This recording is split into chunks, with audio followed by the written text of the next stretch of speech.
Hoje vamos explorar uma história tocante do livro dos Reis, repleta de lições valiosas e reviravoltas surpreendentes. Imagine um profeta enviado por Deus, carregando uma mensagem urgente para um rei.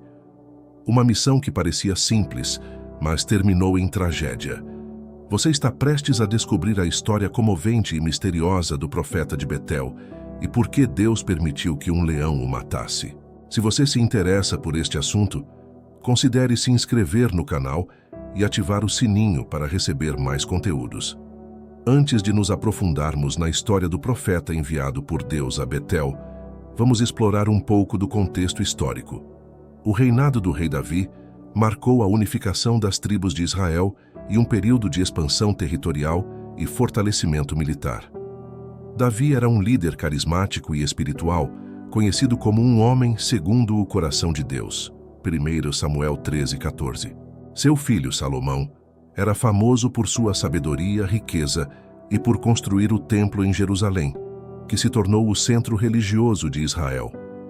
O reinado de Salomão foi um período de grande prosperidade e paz, mas terminou com problemas internos devido à idolatria e alianças políticas por meio de casamentos com mulheres estrangeiras. Após a era gloriosa dos reinados de Davi e Salomão, Israel se viu em uma encruzilhada, dividida em dois reinos, o norte, sob Jeroboão, e o sul, sob Roboão. A nação enfrentava uma crise política e espiritual. Jeroboão, buscando consolidar seu poder, afastou o povo de Deus com a adoração de bezerros de ouro em Betel e Dan. Foi nesse cenário de rebelião e apostasia que Deus enviou um profeta a Betel. Sua missão era confrontar Jeroboão e profetizar contra o altar idólatra. Mas o que parecia ser uma simples mensagem divina se transformou em uma série de eventos extraordinários, desde a mão instantaneamente mirrada de Jeroboão até o altar se quebrar como um sinal profético. Cada momento dessa história revela a soberania e o poder de Deus. Jeroboão, para consolidar seu poder e impedir que o povo fosse a Jerusalém, no reino de Judá, para adorar, estabeleceu centros de adoração em Betel e Dan, onde instalou bezerros de ouro. 1 Reis 12, 26, 33.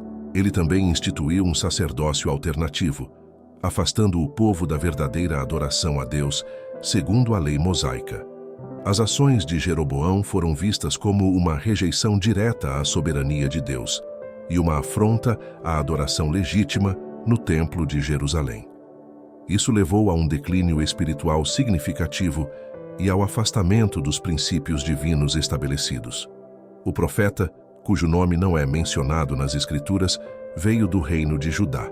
Ele foi especificamente escolhido e enviado por Deus com uma missão clara e urgente: profetizar contra o altar idólatra em Betel, estabelecido por Jeroboão, e anunciar o julgamento divino sobre a idolatria que havia tomado conta do reino de Israel. Deus deu ao profeta instruções detalhadas para sua missão. Ele deveria ir a Betel, profetizar contra o altar e retornar por um caminho diferente, sem comer pão ou beber água naquele lugar.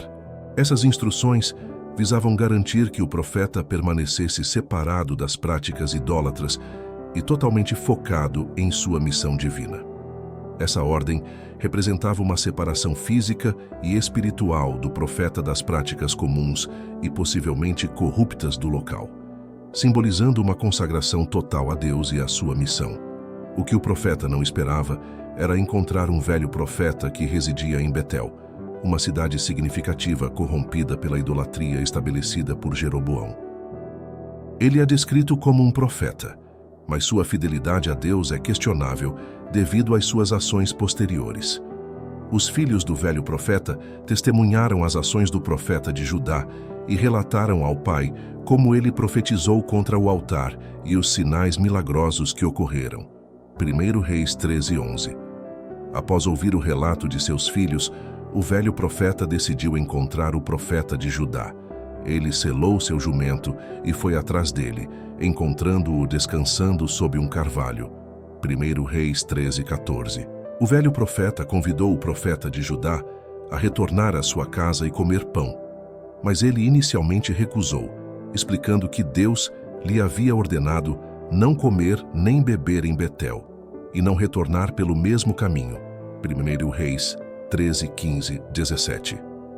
O velho profeta mentiu, dizendo que um anjo do Senhor lhe havia falado, instruindo-o a trazer o profeta de Judá à sua casa para comer e beber. Essa mentira foi uma fabricação deliberada de uma mensagem divina, uma transgressão séria contra a palavra de Deus. 1 Reis 13, 18. Confiando na autoridade do velho profeta e na aparente revelação divina, o profeta de Judá cedeu e acompanhou o velho profeta à sua casa, violando a ordem clara que havia recebido de Deus. 1 Reis 13, 19. Enquanto estavam à mesa, a verdadeira palavra do Senhor veio ao velho profeta, anunciando julgamento sobre o profeta de Judá por sua desobediência. Ele declarou que, por desobedecer ao comando do Senhor, o profeta de Judá não seria sepultado no túmulo de seus pais. 1 Reis 13, 20, 22.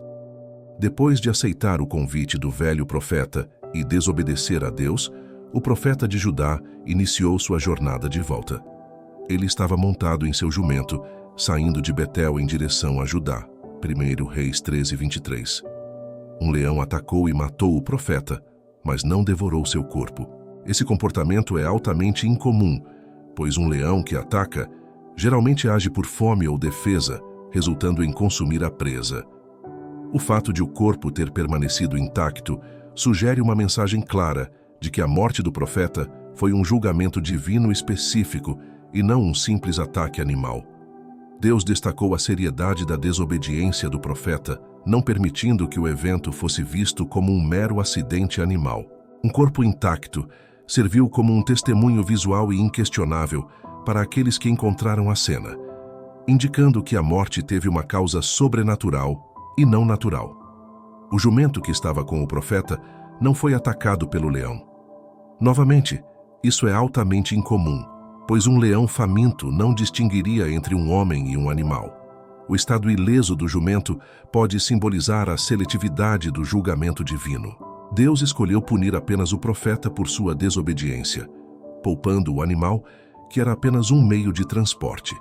Em um ataque natural, é raro um leão atacar um humano e deixar um animal de carga intocado nas proximidades. Esse detalhe sublinha ainda mais a natureza sobrenatural do evento. Após matar o profeta, o leão permaneceu ao lado do corpo do profeta e do jumento. Esse comportamento é extremamente anômalo para um predador que normalmente recuaria ou consumiria sua presa após uma matança. O leão, agindo contra sua natureza predatória típica, serve como um sinal claro de que Deus estava por trás do evento. Ele se tornou um instrumento de julgamento e, ao permanecer na cena, destacou a intervenção divina. A presença do leão ao lado do corpo e do jumento serviria como um forte aviso e testemunho para qualquer pessoa que passasse, demonstrando claramente que o evento foi uma manifestação direta do julgamento de Deus. As pessoas que encontraram o corpo do profeta e viram o leão e o jumento juntos espalharam a notícia pela cidade, ampliando o impacto da história. Esse cenário seria um sinal inconfundível do julgamento divino e da santidade dos comandos de Deus. 1 Reis 13, 25. Tudo isso serviu para impressionar o povo sobre a seriedade de obedecer às instruções de Deus. Foi uma lição pública e visual sobre as consequências de desobedecer a Deus, mesmo que a desobediência fosse causada por engano. A história enfatiza a importância de seguir precisamente as instruções de Deus. A desobediência, mesmo que motivada por uma mentira, resultou em graves consequências. O maior erro do profeta foi revelar ou falar o que Deus havia ordenado a ele: não comer pão, não beber água e não retornar pelo mesmo caminho. Assim, os filhos do velho profeta ouviram e contaram a ele tudo o que o profeta de Deus havia falado. Foi exatamente isso que o velho profeta usou para fazer o homem de Deus pecar. Devemos ter cuidado para não falar demais e confiar demais nas pessoas, mesmo que falem em nome de Deus. As motivações do velho profeta são multifacetadas e podem envolver uma combinação de insegurança pessoal, desejo de companhia, curiosidade e talvez uma dinâmica espiritual complexa. Independentemente da razão específica, a história sublinha lições importantes sobre obediência a Deus, discernimento espiritual e as sérias consequências da desobediência, mesmo quando influenciada por outros. A história do profeta enviado a Betel é um poderoso lembrete de que a fidelidade a Deus deve ser completa e inabalável e que o discernimento espiritual é essencial para evitar enganos e desvios do caminho correto. Vimos como Deus, em sua soberania, usou cada detalhe dessa narrativa, desde a divisão do reino de Israel até o trágico ataque do leão, para nos ensinar lições profundas sobre obediência, discernimento espiritual e a importância de seguir fielmente suas instruções. Se você foi impactado por esta história e deseja continuar explorando mais relatos bíblicos e ensinamentos, não se esqueça de se inscrever no nosso canal. Clique no botão de inscrição e ative o sininho para receber notificações de novos vídeos. Assim, você não perderá nenhuma de nossas futuras reflexões e estudos. Obrigado por nos acompanhar até aqui. Que Deus abençoe sua vida com sabedoria e discernimento. Até a próxima e que Deus esteja com você.